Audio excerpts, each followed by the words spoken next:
ዛሬ እንግዲህ ቤተሰብ እንግዲህ በሩታ አብርሽ በሩታ ቤት እህቱን ይዞ መጥቷል። ቤዛ ነው ቤዛ እሷ ልጅ እና እንግዲህ በጣም የሚደብር እንግዲህ የሩታ በፈጠረችው ነገር የራቁት ቪዲዮ ከሷ አልፎ ለዳኒ በመስጠቷ ብዙዎች ተቆጥተዋል። ለምን አንድ ሰው አብሮ የኖረውን 3 አመት ጓደኛ 2 አመት ቀርቶ 1 ወር እንኳ ጥሩ ጊዜ ያሳለፈው ሰው እንደዚህ ክፋት አይደረግም፣ እንኳን የልጇን አባት ማለት ነው። ስለዚህ ሩታ ራሷ ብትይዘው ችግር የለም፣ ማስፈራሪያም ባይሆን ችግር የለም። አሳልፋ ለባዳ መስጠት ይሄ እኔ እንጃ በጣም ያስጠላል። ምን አይነት ጊዜ ነው የደረስነው? ማንን ነው የምናምነው? ማነው ባላችን? ማነው ፍቅረኛችን? ማነው ጓደኛችን? በቃ ምን ራሳችን ማናምንበት ጊዜ ነው ያለን እህቶች፣ በአሁን ሰዓት ማለት ነው። በጣም ያስጠላል። የሰራችሁ ስራ በጣም ከሴት ልጅ የማይጠበቅ እውነቴን ነው የማይጠበቅ የሚያስጠላ ስራ። ይሄን ያህል ክፋት በዚህ ጥግ በዚህ ልክ ሰውን እመልሳለሁ ማለት ይሄ መመለስ ሳይሆን ሩታ የሰራችው ስራ በቀል ነው። ይሄኔ ጥሩነት ባሌን ወደ ራሴ ልመልሰው ብዬ በዚህ መልኩ አይደለም። አንድ ሰው ባሌ ወደ ራሴ ልመልሰው ካልኩ በጸባይ እንዴት ነው ትወደኛለህ፣ ታፈቅረኛለህ፣ እኔ ግን እወድሃለሁ፣ ወደ እኔ ተመለስ፣ እስካሁኑ አጥፍቻለሁ፣ ይቅርታ፣ አንተም አጥፍተሃል፣ ይቅርታ ተባብለን ከውስጣችን ልጃችንን የድሮ ፍቅራችን እንመልስ፣ ልጃችን አብረን እናሳድግ ብትለው ሰው ባንዴ አይመለስም እህቶቼ። ቀስ በቀስ እያሰበ ያ ሰው እሷም እያሰበ ሊመለስ ይችላል። ካልተመለሰ ደግሞ በጸባይ ተለያይቶ የልጁ አባት ነው እንደ እህት እንደ ወንድም ታይተው ልጁን እየመጣ ያለ ለምን ቢለያዩ የሚያገናኛቸው ትልቅ ነገር በመሃላቸው አለ። እሱም ልጅ ማለት ነው። ልጅ ካለ እና ባልና ሚስት እናትና አባት ተራርቆ አይራራቅም። ገብቷቸዋል። ስለዚህ ሩታ ግን ምንድን ነው ይሄ አብርሽን ለመመለስ ሳይሆን በቀል ነው። በጣም በቀል። እኔ እንደ አይነት እኔ ራሱ በጣም ነው የደበረኝ። ትናንት ደግሞ ሊብ ላይ አይታችኋል። አብርሽ ጥሩ አድርጓል፣ በጣም ጥሩ አድርጓል። ምንም ጥፋት የለበትም። የእሱንም ጀዋል ላብቶ ዳኒን ቀጥሮ ፋይሉን ማስጠፋቱ ጀግና ብየዋለሁ። ጓደኞቹ እውነት የሚደነቁ ናቸው። ለምን መሰላችሁ? ይሄ ህግን ቢሄድ ቢከሰስ ማንም አይጠይቀው። እንደውም ወንጀለኞቹ በጣም ብልግና የሰሩት መታሰር ካለባቸው የሚታሰሩት ሩታና ዳኒ ናቸው። ይሄ ህገወጥ ስራ ነው የሰሩት። ስለዚህ በጣም ጥሩ አድርጓል። እውነቴ ነው። ህግን ቢጠይቀው የፈለገ ቢልም የሚጠይቀው ስህተት ስለሰሩ። ስለዚህ ሩታ ለምን አረግሽ ለምን ዋሰሽ ስትላ ንቄቷ እህቶቼ ጣቷን ኪሳር ጋር እንዴት እንደሚያረጋት እኔ ግን አብርሽ እንደ አብርሽ ትዕግስተኛው እንዲስጣችሁ። እህቱም ትዕግስተኛ ናቸው። እውነት ምን አይነት ቤተሰብ ናቸው ትዕግስታቸው። እኔ በእህቶች እንደው ዘላችሁ በጥፊ እንዴት እንደሚያረጋት ንቄቷ ንቃቸው ቂጦ ኋላ ይቅርታ ኋላዋን ሰታቸው የምታወራው እናንተ ምን አይነት ጉራ። ሩታ እንደ አይነት ሰው ናት።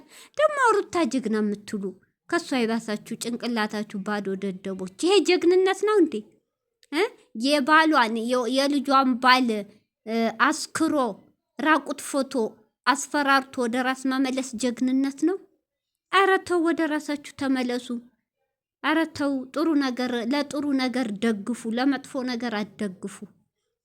ስለዚህ ጭራሽ ምንም አላጠፋው እንኳን ይቅርታ ልትል ቀርቶ ምንም አላጠፋው ከሱ ጥፋት ይብሳል። አብርሽ እኮ ያንቺን ራቁት ቪዲዮ ይዞ እኮ አላስፈራራሽ። ምን አረጋ አብርሽ?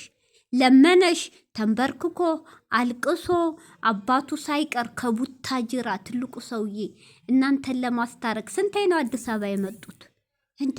እህቶችሽ፣ ያንቺ እናትሽ፣ ወንድምሽ፣ የእሱ እህት ወንድሞች ስንቴ ነው የተለመንሹ?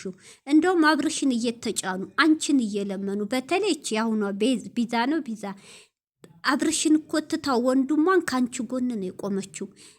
ሩታ ጥሩ ናት፣ ሩታ ማጣት አንፈልግም እያለች፣ አንቺ ግን የድሮ ሩታ ሳትሆን ሌላ ተገልብጠሽ ነው የመጣሽባችሁ። በቀል በጣም ያሳፍራል። ክብር ቢኖርሽ በጎንሽ ለቆሙ ለዘመዶቹ ለቤተሰቦቹ። ግን እህቶቼ እንገራችሁ፣ እንዲህ አይነት ሴት ለቤተሰቧ ክብር የሌላት ለባሏ ክብር የላትም። ልንገራችሁ፣ ልቅ ሴት የፈለገ ቢመጣ ክብር የላትም። ሩታ ማለት ያችናል። በጣም ታሳፍራለች። እውነት በጣም እኔ ማንም ሴት ማንም ሰው ወንዶች እንኳን ሲከዷችሁ እንዳ የሚያረግ ሴት ልጅ የለም አበደን። ራሷ ተያዘው ፋይሉን አሳልፋ ለሰው እናንተ ለሷስ እንደ ህሊናዋ እንዴት አታስብም? የልጇን አባት አሳልፋ ለሰው። ይሄ እኮ ብልግና ነው። ይሄ እኮ እኔ ምን አይነት ትምህርት እንደውም ተመልካችስ ምንድን ነው? ትውልዱስ ምን አይነት ነው? ይሄ እኮ ራሱ መታየት የለበትም ነበር። በጣም ብልግና። ጭራሽ አብረሽ ምንም አላጠፋ ሩታ ምንም ለመነሽ ሄርሜላ መጣሽ ከጎኑ። ሄርሜላ በዛው ወደደችው። ሌላ ምን አረገ? ምንም። አንቺ ነሽ ጥፍ እንዳንቺ አብረሽ ምንም አላረገሽ። አብረሽ እንደውም ተበዳይ ነው። እንዳንቺ ስራ አብርሽ ተበዳይ ነው። ንቄትሽ እንኳ ዛሬ እኔ ይቅርታ ትጠይቃለህ ብዬ ነበር። ጭራሽ ምንም አልመሰላ። ወንድም ስለሆነ ምናምን እንዴ ቤዛ እኮ ንድድ ብላለች። ጭራሽ የምትመልሰው ንቄት አለ አይደል?